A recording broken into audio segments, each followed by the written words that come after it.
Hey there, it's Dr. Jade, Teta, and welcome to Metabolic Living's Immunity Upgrade Blueprint. In today's lecture, we're going to talk about how to really think about metabolism, what it takes to keep the fat off and lose it, and this idea of metabolic compensation, metabolic resistance, and metabolic damage. Hey, remember, the best defense is a strong immune system, and you get a strong immune system when you develop a strong metabolism. The metabolism is what provides the energy to fuel your immune system so it can do its job fighting microbes like bacteria and viruses. Let's get into the lecture today. The first thing you want to understand here is the way people tend to see the metabolism. They usually think of it almost like a calculator, and your metabolism is not a calculator. A calculator is a very static, consistent, predictable apparatus. The metabolism is adaptable, changeable, reactive. It's not consistent. It's not necessarily predictable. And so when we use this static model of the calculator, all we can do is this idea of calorie math, what you're taking in versus what you are burning. And while the metabolism does have some of this calorie math built into it, it's so much more than that. So lots of people saw this over time and they started thinking, well, there's got to be a better model. And one of the models they came up with was the idea of metabolism as a chemistry set, because there's hormones like insulin and leptin and GLP and GIP and cortisol and testosterone and progesterone and neuropeptide Y and dopamine and all these hormonal sort of mechanisms that send signals around the body. And surely if you get those in the right ratios, you should just magically have health and burn fat, right? Well, no, not exactly. Your metabolism is also not a chemistry set because, again, a chemistry set is relatively predictable, right? Take this chemical, you combine it with that chemical, and you'll get a predictable reaction. Well, in the human body, there are millions of chemical reactions going on, and they are dependent on what's going out in the environment, what the different cells need, what the different tissues need, what the brain demands. It's a very complicated mechanism. So it is not like a chemistry set. It has some of that activity. Now, if we're going to give the metabolism a simple sort of metaphor or analogy, which we probably shouldn't, it's pretty complex for that, but if we're going to, the one that fits best is the thermostat model or the stress barometer model. And the reason why is that a thermostat is an adaptive reactive system. If the system gets too hot, the thermostat registers that. It then cuts down the heat or maybe turns on the air. So it's adaptable and it's reactive to the environment. This is exactly what the metabolism does as well. The other thing is a stress barometer, it is measuring some kind of pressure. A thermostat measures heat and temperature. A stress barometer or a barometer measures pressure. And so the point here is that what the metabolism is doing is it is measuring what is going on in the outside world and then making decisions about how to respond to that and then moving inside biochemistry. So it is adaptive, reactive, changeable, adjustable.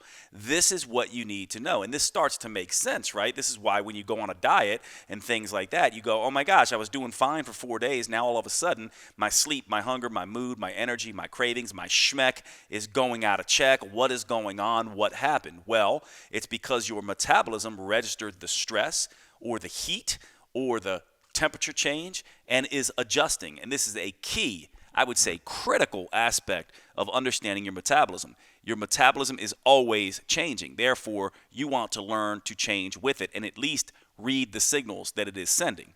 Now, another way to think about the metabolism, as we talked about, is as this stress barometer. Its job is to maintain homeostasis. And homeostasis is just a big science word for back to balance. The metabolism is always trying to get you into balance or back to balance. So if something throws it out of balance, it's trying to get back to balance. And this is where things can be interesting for us as we begin to talk about the metabolism. Here, I'm going to just give you some of how the metabolism functions. Optimal function would be a strong, resilient sort of metabolism, recovering, regenerating, actually adapting in a healthy way and getting stronger as a result of some of the stress that it's under. We also can think about just normal function where it's not growing, but it's also not being degraded.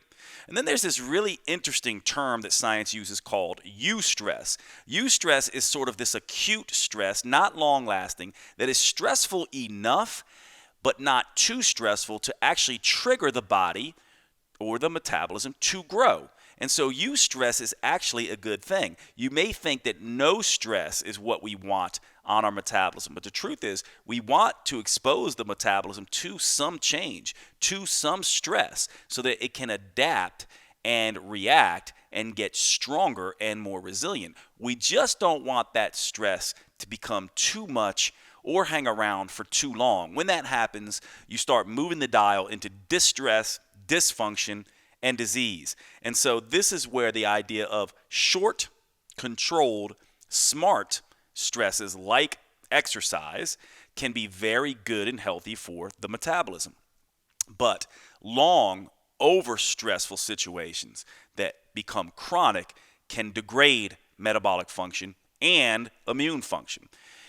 It also follows a relatively predictable pattern as we start looking at chronic stress. As we go into a stress barometer that's being constantly exposed to more and more stresses, the metabolism goes from normal function to what we would call metabolic compensation. And metabolic compensation occurs when the metabolism first registers something is out of balance. It says, uh-oh, there's a stress here, we better do something to respond.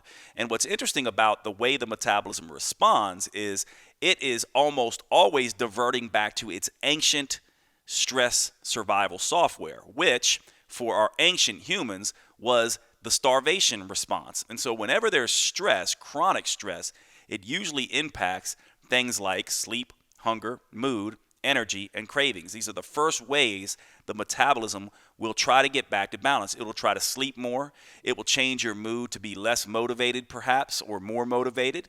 It will change your hunger to be less hungry or way more hungry. It will adjust cravings so you're having and wanting more highly palatable foods. It'll change your energy. And as that stress continues to go, and by the way, this compensation that happens here, if it actually is the starvation response, the stress of dieting, guess what else it does? It slows your metabolic rate. So not only does it throw schmeck out of check trying to recover calories, it'll also slow down your resting calorie burn, and that can cause weight regain and even weight overcompensation, which is why dieters in research have been shown 95% of people who try to go on diets end up regaining the weight because of this compensation reaction. Actually, a full 2/3 of people who go on diets actually end up fatter in the long run. And again, that's because of this compensation that happens.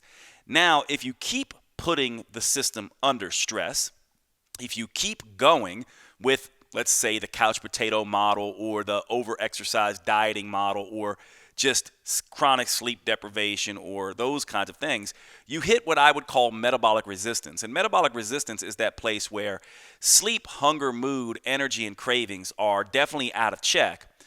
And no matter what you do or try to do, it doesn't seem like you can either maintain it or get results from it. So you're like, you know what, I'm going to finally put my foot down and I'm going to do all the right things. And because you've been under stress for so long, your metabolism is resistant to change. It doesn't believe you. It has sort of over-adapted and is now stuck to a degree in this dysfunctional metabolic state. And if that goes too far, we get into metabolic dysfunction and eventually metabolic disease. And this is important for you to understand. This explains why over time some people's metabolisms don't respond any longer the way they did when they were younger or under less stress or doing more of the right things. So a lot of what we're doing in this immunity upgraded challenge is getting your system to respond again by teaching you some of these metabolic hacks, by giving you good quality food intake, by giving you smart exercise, and by balancing intake and output to some degree so that the intake and output of your diet versus your exercise and movement is not too stressful, whether you're eating more and exercising less or one of these people who's actually eating less and exercising more. Both of those can be a stress. Both of those, if taken too far, can result in metabolic resistance and dysfunction. And here's ultimately what happens. This is the mechanism by which we can think of the metabolic thermostat of the metabolism. Eat less, exercise more. If you do that for any length of time, typically 4 to 7 days, you'll start to see changes in hunger, energy, and cravings. You'll also see a decrease in metabolic rate, and this is what causes that weight regain and overcompensation. Many people know this as the yo-yo dieting response. So here's the truth about weight loss. What the experts say is you need to lower calories, eat less, exercise more, and that if you do that, you'll lose weight, and as a result of that, you'll have a balanced metabolism. But what you've just learned is that is all wrong. It actually really works like this. First, you need to get a balanced metabolism. From there, you will usually naturally be able to lower calories because your hunger, your energy, and your cravings will not be all over the place. You won't be fighting against your willpower. And then you can hopefully lose the weight and keep it off for good. So these are two very different strategies, and it's critical that you understand why the first one does not work. Lowering calories indiscriminately is not how you get a balanced metabolism. First, you get a balanced metabolism, and that helps you manage the calories. So there are two things required for lasting fat loss. And notice I say lasting and fat loss because anyone can lose weight for a time, right? But we want that weight to last, and we want that weight to be mostly fat. The two things you need are lower calories and a balanced hormonal metabolism. The lower calories help us lose the fat. The balanced hormones help manage hunger, energy, and cravings and things like that. Now, there's ways to achieve this. I've already talked about the idea that eating less and exercising more is not a great way to achieve that. And certainly eating more and exercising less is not a great way to achieve both. Both of those, when taken to the extreme, can cause stress. We now know that when you have stress in the system, hunger, energy, and cravings, sleep, and mood, schmeck goes out of check, and then you end up eating again and regaining all the weight. So a better approach is these two approaches. The eat less, exercise less approach. This is very much like the traditional European or traditional hunter-gatherer. Walking a lot, eating relatively sparsely, not exercising like crazy, taking a lot of rest and recovery and social times and lots of stress-reducing activities. Or the eat more, exercise more approach, which is the athlete approach. No athlete in his or her right mind eats less and exercises more. They fuel their exercise so that it can perform well in their sport. And so this is how you want to be thinking about this. Eating less and exercising less and eating more and exercising more, these terms are somewhat semantic, but basically what they're saying is we're lowering the calorie gap to some degree. The gap between the amount you're taking in and the amount you're burning is closed down a little bit. In the eat less, exercise less model, we're using food to create a calorie deficit if we want. In the eat more, exercise more approach, we're using more exercise to create that. So hopefully that makes sense. Here's the key takeaways for this lecture. Your metabolism is more like a thermostat or a stress barometer than it is a calculator or a chemistry set. You need to reduce calories, yes, and you need to balance hormones. That's better achieved by balancing the intake and output of energy using these two other models called eat less, exercise less, and eat more, exercise more, or what we call here at Metabolic Living, EL, and EM. Okay, thanks so much for watching today's episode. There's still time to join and access all the materials over at www.metabolicliving.com. We've got free immune strengthening workouts, meal plans, and recipes there for all nutritional lifestyle approaches, including paleo, keto, vegan, and vegetarian. You name it, we've got you covered. If you've enjoyed this lecture, please share this with all your friends and family, anyone who you think might benefit. Also, don't forget to follow us at Metabolic Living on Facebook, YouTube, and Instagram. And remember, we're all in this together. It's about boosting your metabolism, strengthening your immune system, and flattening the curve together. Thanks so much for being here, and we will see you at the next session.